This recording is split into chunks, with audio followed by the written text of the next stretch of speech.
Hola, bienvenidos a una videoclase sobre magnetismo en el que nosotros vamos a hablar para nivel de tercero de la ESO de una descripción cualitativa de los fenómenos magnéticos. Lo primero, imanes naturales. Sí, el magnetismo está estudiado desde hace 2500 años por Tales de Mileto. Sí, efectivamente, el del teorema de Tales. En la época griega, hace 2500 años, la Grecia clásica, ya había en explotación minas de un mineral llamado magnetita, que es un compuesto de un óxido de hierro, y se observaba que materiales férreos se quedaban pegados a él, o sea, puntas de hierro, clavos, se quedaban ahí pegados. Bueno, pues Tales estuvo estudiando ese comportamiento y dio la descripción general de lo que nosotros llamamos un imán. Hoy en día los imanes los fabricamos.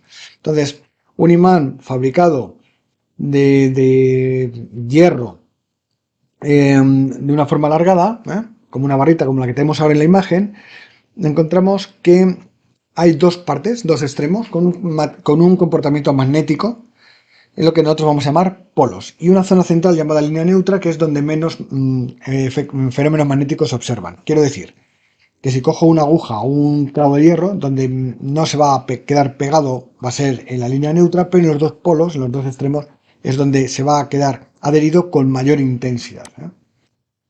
Los dos polos no son iguales. A uno le vamos a llamar polo sur, polo norte, al otro, pero no quiere decir nada eh, relacionado con el color rojo o con el color azul. Está pintado de un color y punto, ¿no? Lo que sí que se observa es que los polos norte atraen a los polos sur, como hay aquí. Es decir, que si yo tengo dos imanes se van a atraer y van a quedarse pegados, adheridos, siempre que enfrente el polo norte con el polo sur. Pero si yo a un imán le aproximo al polo sur del otro, ¿eh? Enfrento los dos polos sures o los dos polos nortes, se van a repeler. Y me va a costar, voy a notar una fuerza que me va a impedir o que supone a que yo les acerque. Esto parece que como que son las cargas eléctricas. Cargas positivas se repelen entre sí, cargas negativas entre sí también se repelen y en cambio las cargas positivas con las negativas se atraen. Pero no, aparte de esa casualidad, nosotros lo que vamos a observar es que hay una diferencia importante y es que no voy a poder aislar un polo sur al igual que yo tenía una carga positiva. Siempre voy a tener un polo sur pegadito a un polo norte. Si yo tengo un imán, le parto la mitad superior inmediatamente me reproduce un polo norte. De tal manera que tengo un polo sur y un polo norte. Y la mitad inferior también, sur más norte. Es inevitable. Es decir, que yo no puedo tener un polo sur suelto o un polo norte suelto como tenía una carga positiva o una carga negativa. Siempre van de par en par. La fuerza que desarrollan los imanes es gigantesca, es muy grande. Bueno, fijémonos en esta grúa, esta parte amarilla es el imán y está utilizando para recoger productos metálicos. Esto debe pesar muchísimo, es hierro, acero y se queda ahí pegado. También podemos utilizar el imán para cosas más lúdicas como en la nevera y pegando nuestras cositas. O a nivel práctico, en los antiguos discos duros tenían una serie de imanes que ayudaban al funcionamiento del disco duro. Este es un disco duro desguazado y aquí tenemos las dos piezas que contenían los imanes. La materia con respecto al magnetismo no toda se comporta por igual, ¿eh?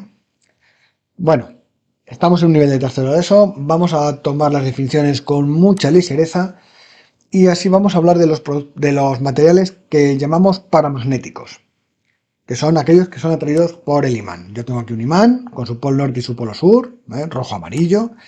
Tengo tres materiales férreos y lo que va a ocurrir es que se van a ir siendo atraídos por el imán y se quedan pegados al mismo, ¿de acuerdo? Todos los materiales que tienen ese comportamiento serían paramagnéticos. Suelen ser metálicos, pero no todos, ¿eh? No todos. Y no todos los metales son atraídos por un imán. Podemos comprobarlo con las simples monedas.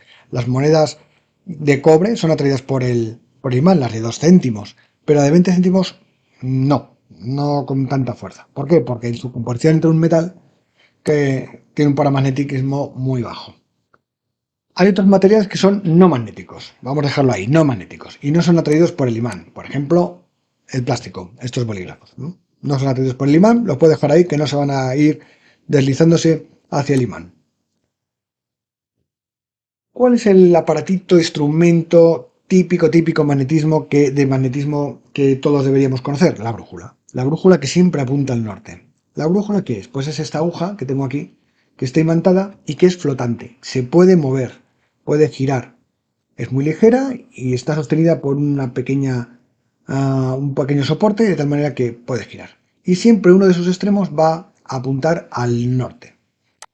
¿Eso por qué ocurre? Pues porque el propio planeta que habitamos, la Tierra, es un enorme imán.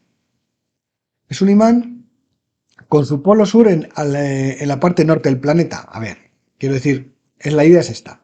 Si la brújula, la parte de la brújula, esta, apunta al norte, esta parte del imán, esta es la brújula, esto es el imán, esta parte va a ser un polo norte, ¿no?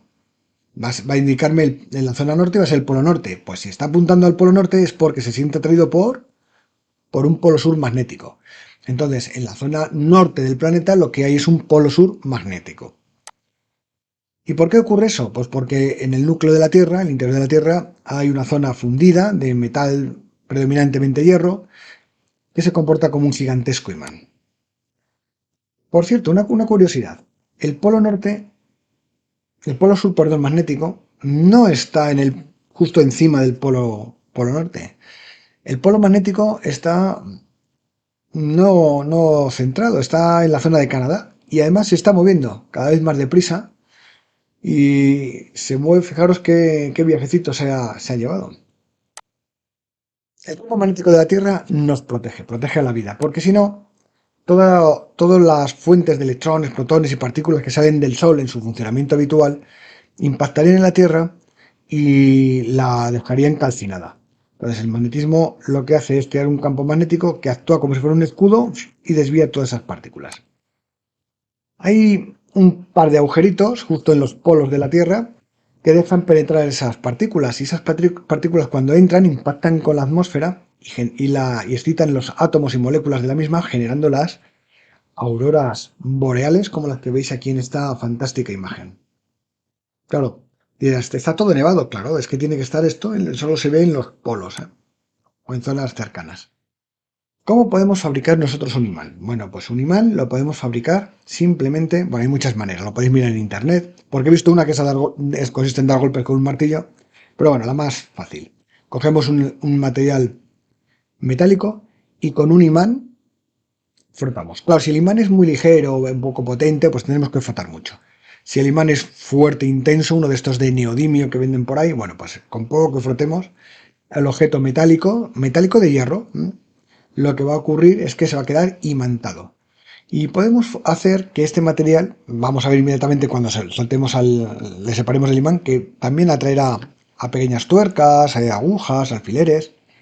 Bueno, pues si nosotros el friccionarlo contra el objeto metálico utilizamos este objeto en vez de este corta uñas que parece, es un alfiler, el alfiler es muy ligero, le podemos depositar sobre el agua, bien el tal cual, porque va a flotar, o bien sobre un pequeño corcho, se va a comportar como una aguja y se va a orientar apuntando al norte. Y así hemos construido una pequeña brújula.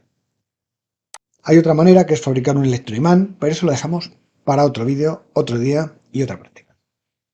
Un saludito y hasta luego.